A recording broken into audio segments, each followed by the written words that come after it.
pulses and grains.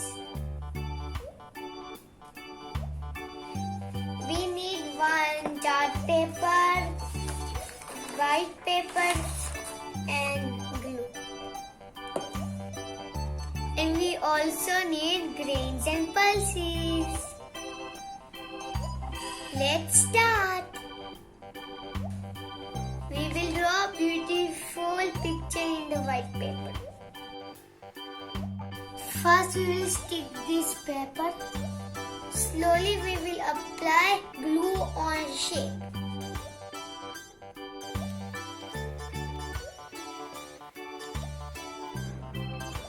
We will border all this shape with a sketch pen.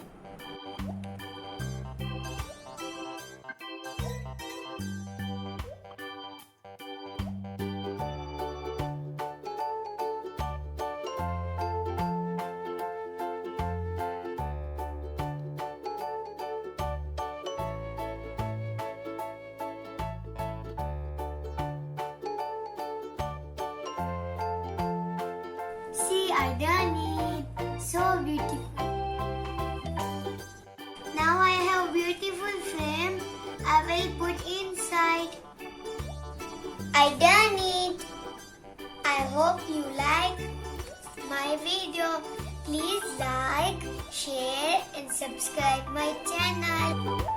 And click the bell icon.